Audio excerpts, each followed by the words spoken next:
Hey guys, Dr. Lee Warren. Check it out.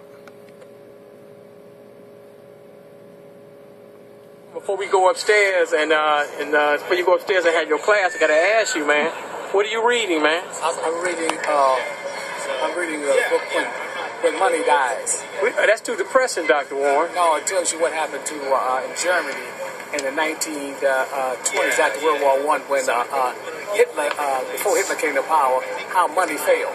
Okay, talk loud so we can hear you. So the bottom line is that you think that we're going to get rid of this dollar, it's going to be a new currency issued or what? There's no question about it. A new currency? A new currency. That's the only way that they can reduce the debt and make it manageable where people can have certain things like, for instance, health care and all that stuff. Yeah, but, this election coming up, and I know it's a little crowded here. We may have to go upstairs a little bit quieter, but no matter who's the next president, Mitt Romney or Barack Obama, the economy's not going to improve. No, there's no hope for it. I mean, there's no hope. What you need now is basically a new reboot or reset of the whole economy. The debt structure is too great. The people are in too debt. It's impossible to be served and maintain any type of services in which people are used to in America. It's just impossible. See, the $16 billion debt is going to have to either be paid. $16 trillion debt either going to be repaid or just eliminated. But no matter what's going to happen, it's going to lower the standard of living. Oh, it's definitely. That's one thing. The standard of living will be lowered. It's impossible that in this globalization type economy, with the debt we have, that you have such a manner of cost of living. It's just impossible to maintain cost of living. Your standard of living will be impossible to maintain for the middle class, and I think the middle class will be totally wiped out in this whole rebooting of the economy. But this whole middle class is a myth because we have actually third world neighborhoods and communities and homes in America. Third world. You definitely already have third world. Basically, that's already here. There's no question about as a result of the jobs being moved, outsourced to China, Asia, and Mexico. What you have is a total deindustrialization of America. And that's the reason why you have people,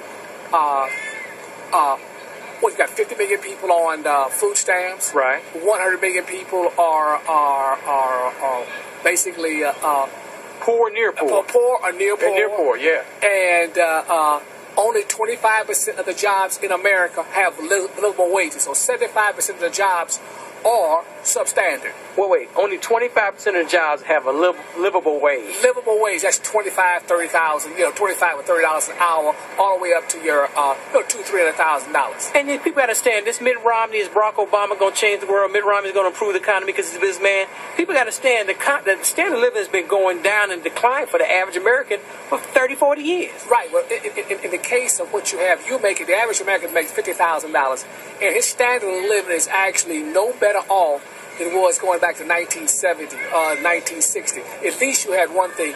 The woman was in the house and she wasn't working. Right. Now you got two people working. And some cases, three working, two people working, maybe working 4 jobs, and they still can't make it. You live in a house that's upside down,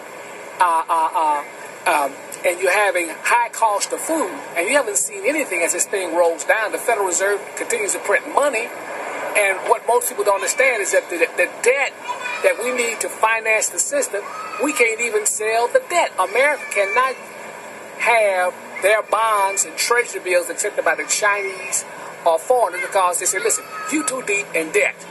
Yeah, so I don't understand it. Why are we selling bonds? Why are we forcing the Chinese and other people around the globe to buy our debt? I don't get that. Because we don't generate enough money from the taxes. The taxes are only $2.4 trillion. And you add up Social Security, Medicare, you're running a deficit. If you add those deficits in, like you should on general accepted accounting practices, the deficit wouldn't be 1.5 trillion, 1.6 trillion. What you're running is actually about $5 trillion deficit. $5 trillion. $5 trillion. And listen, Obama already ran a $5.8 trillion. Do you understand that the people say, well, what's the brother going to do? He done ran a $5.8 Well, he almost had to, though.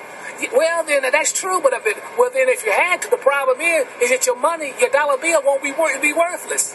Right. It'd be totally worth it. So if he goes another 4 years, we're talking about this guy's going up maybe $10 trillion. He'll be the worst president in the history of the world. But if Mitt Romney and Paul Ryan become president or vice president, they're going to have austerity, massive austerity. They still won't.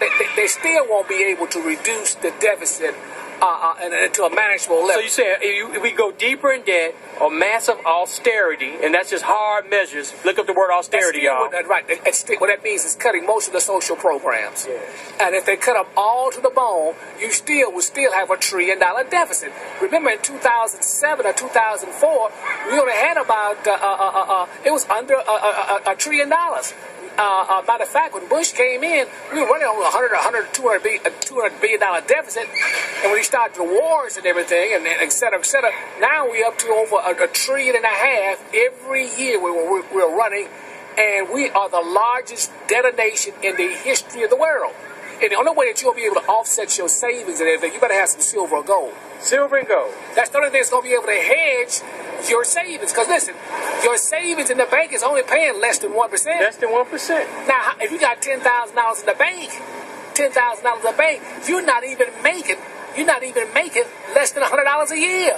Get real. And there's a lot of people who are homeless. And what I mean by homeless, they lost everything, or almost everything. They moved in with family. So they're not technically homeless, but they home they used to have don't exist. They had to move out. So there's a lot of folks who are homeless, but they're living with family. You know what I'm saying? Well, yeah, that's because basically you have a deindustrialization of jobs. Listen, you have really less than 10% of the employment work in factories these days. If you go back, say, 30 years or 20 years, it was more like 30 or 40%. Good 30%. So a third. As a result, now, those jobs have been shipped overseas. You're talking about millions of jobs, maybe 10, 15 million jobs, factory jobs that have been lost, which are low skill, but it paid livable wages. These people were making, what, $25,000, $30,000, $25 to $45 at General Motors. With no college degree. And with no college degree. Right, no college. They were working with their Siemens line or Ford, so they were able to pay for their home, put their children through school. Well, it's impossible to do that now. It's an impossibility to be paid any type of money under this current system that we have. And it's a perplexity because nobody else can help us. It's impossible. If you get a good college degree, we're not too far from the University of Chicago, down the street over here. If you get a good college degree from a good school, it's almost you get a cost-benefit analysis, it may not pay off. Oh, yeah. Well, for some people. For a lot of people, it will. Let me say, listen. Just put in Google where Harvard graduate law school. That graduated from Harvard Law School, $140,000 in debt. And listen, these are white people, and they can't hardly find no job, at least to be able to live comfortably and pay off the debt. So listen, you got people going to school for sociologists, being social workers. That stuff gonna be all cut. You're wasting your time. If you don't have a skill or trade that you can use, nursing or some type of tech that you can basically use, you're wasting your time because you will not be able to pay off that debt. But listen, if I'm a young man, I don't want to go to college, even Kennedy King or Chicago State. And I say, I'm not going to college. I'm going to sell some drugs to make some money. Is that a good path? Well, listen. The illegal path? The chances are, one, getting shot, killed, or going to jail. So, I mean, the risk there is almost impossible. And on top of that, I mean, what you going to do with IRS and the money you're making? How you going to justify driving a Beamer, $80,000 Beamer, and you ain't got a job nowhere? And tell these little girls that if you have a bunch of babies and you're single with a bunch of children, you're going to be poor. Oh, listen, it's impossible for anybody that has a baby, that's out of high school or anything, they through. You're going to be underclass or in poverty because the guy that you probably had the baby by, he probably does not have any skills whereby that he can even provide for himself, let alone you or yourself. You don't understand that the quality of living, the type of job that you're going to be working is at 7-Eleven, Walmart, McDonald's, Walmart, the whole those are about $8, $9, $10 a job at the most. At the most. Well, can we go upstairs and continue this conversation? Oh, sure. All right, let's go upstairs then. Dr. Warren, let's walk upstairs with Dr. Warren, man. Dr. Warren, the man.